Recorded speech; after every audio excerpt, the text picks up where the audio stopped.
Neat ಪ್ರತಿಭಟನೆಯಲ್ಲಿ ರಾಹುಲ್ ಪೊಲೀಸರ ವಶಕ್ಕೆ ರಾಹುಲ್ ಗಾಂಧಿ ವಶಕ್ಕೆ ಪಡೆದಿರುವುದಕ್ಕೆ ಈಗ ಕಾಂಗ್ರೆಸ್ ಖಂಡನೆಯನ್ನು ವ್ಯಕ್ತಪಡಿಸ್ತಾ ಇದೆ.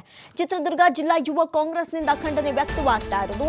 ಕೇಂದ್ರ ಸರ್ಕಾರ ಹಾಗೂ ಪೊಲೀಸರ ನಡೆಯ ವಿರುದ್ಧ ಆಕ್ರೋಶಗಳು ಮೂಡುತ್ತಾ ಇದೆ. ಚಿತ್ರದುರ್ಗದ ಗಾಂಧಿ ವೃತ್ತದಲ್ಲಿ ಯುವ ಕಾಂಗ್ರೆಸ್ ಪ್ರತಿಭಟನೆಗಿಳಿದಿದೆ. ಟೈರ್ಗೆ ಬೆಂಕಿ ಹಚ್ಚಿ ಆಕ್ರೋಶವನ್ನು ವ್ಯಕ್ತಪಡಿಸ್ತಾ ಇದ್ದಾರೆ. ನಿನ್ನೆ ರಾಹುಲ್ ಗಾಂಧಿ ಅವರನ್ನ ಪೊಲೀಸರು ವಶಕ್ಕೆ ಪಡೆದಿರುವುದಕ್ಕೆ ಕಾಂಗ್ರೆಸ್ ವ್ಯಾಪಕ ಆಕ್ರೋಶವನ್ನು ವ್ಯಕ್ತಪಡಿಸ್ತಾ ಇದೆ. ಚಿತ್ರದುರ್ಗ ಜಿಲ್ಲಾ ಯುವ ಕಾಂಗ್ರೆಸ್ನಿಂದ ಖಂಡನೆ ವ್ಯಕ್ತವಾಗ್ತಾ ಇರೋದು.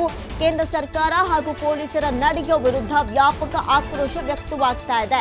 ಕೇಂದ್ರ ಸರ್ಕಾರದೇ ತಪ್ಪಿಟ್ಕೊಂಡು ನ್ಯಾಯಕ್ಕೋಸ್ಕರ ಪ್ರತಿಭಟನೆಯಲ್ಲಿ ಕೂತವರ ಮೇಲೆ ಯಾಕೆ ಈ ರೀತಿಯಾದಂತಹ ನಡೆಯನ್ನ ತೋರ್ತಾ ಇದ್ದೀರಿ ಅಂತ ಹೇಳಿ ಟೈರ್ಗೆ ಬೆಂಕಿ ಹಚ್ಚಿ ಆಕ್ರೋಶವನ್ನು ವ್ಯಕ್ತಪಡಿಸಿದ್ದಾರೆ ಕಾರ್ಯಕರ್ತರು.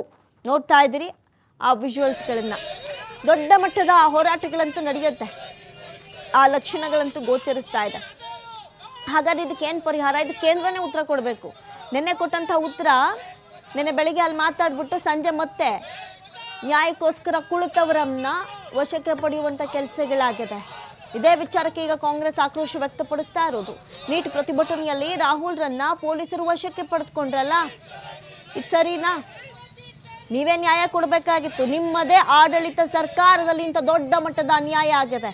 ಇಂದಿನ ವಿದ್ಯಾರ್ಥಿಗಳು ಮುಂದಿನ ಭವಿಷ್ಯ, ಅಂತಹ ಶಕ್ತಿಯನ್ನೇ ಕುಂದಿಸುವಂಥ ಕೆಲಸಗಳನ್ನು ಹೆಂಗೆ ಮಾಡಿದ್ರಿ, ವಿದ್ಯಾರ್ಥಿಗಳ ಮೇಲೆ ಲಾಠಿ ಪ್ರಯೋಗ ಹೆಂಗೆ ಮಾಡಿದ್ರಿ ಅಂತ ಪ್ರತಿಭಟನೆಗೆ ಕುಳಿತಿದ್ದವರನ್ನು ವಶಕ್ಕೆ ಪಡೆದಿದ್ದೀರಿ ಅಂತ ಹೇಳಿ ಯುವ ಕಾಂಗ್ರೆಸ್ ಆಕ್ರೋಶವನ್ನು ವ್ಯಕ್ತಪಡಿಸ್ತಾ ಇದೆ. ಎಲ್ಲೆಡೆ ಇದು ದೇಶಾದ್ಯಂತ ರಾಜ್ಯಾದ್ಯಂತ ನಡೀತಾ ಇರುವಂತಹ ಪ್ರೊಟೆಸ್ಟ್ ಆಗಿದೆ. ಕೇಂದ್ರ ಸರ್ಕಾರ ಹಾಗೂ ಪೊಲೀಸರ ನಡೆ ವಿರುದ್ಧ ಆಕ್ರೋಶ ವ್ಯಕ್ತವಾಗ್ತಾ ಇದೆ. ಈಗ ಕೇಂದ್ರ ಗೃಹ ಸಚಿವ ಅಮಿತ್ ಶಾ ಕೂಡ ರಾಜೀನಾಮೆ ಕೊಡಲೇಬೇಕು, ಈ ರೀತಿಯಾಗಿ ನಡ್ಕೊಳ್ಳೋದು ಸರಿಯಲ್ಲ ಅಂತ ಹೇಳಿ ರಾಜ್ಯದ ಹಲವು ಮೂಲೆಗಳಲ್ಲಿ ಈ ರೀತಿಯಾದಂಥ ಪ್ರೊಟೆಸ್ಟ್ ನಡೀತಾ ಇದೆ. ಈಗ ನೀವು ನೋಡ್ತಾ ಇರುವಂಥದ್ದು ಚಿತ್ರದುರ್ಗದಲ್ಲಿ ಯುವ ಕಾಂಗ್ರೆಸ್ ಈ ರೀತಿಯಾಗಿ ಪ್ರೊಟೆಸ್ಟ್ ಅನ್ನು ನಡೆಸ್ತಾ ಇದೆ. ಟೈರ್ಗೆ ಬೆಂಕಿ ಹಚ್ಚಿ ಕಾಂಗ್ರೆಸ್ನಿಂದ ಖಂಡನೆಯನ್ನ ವ್ಯಕ್ತಪಡಿಸಲಾಗಿದೆ.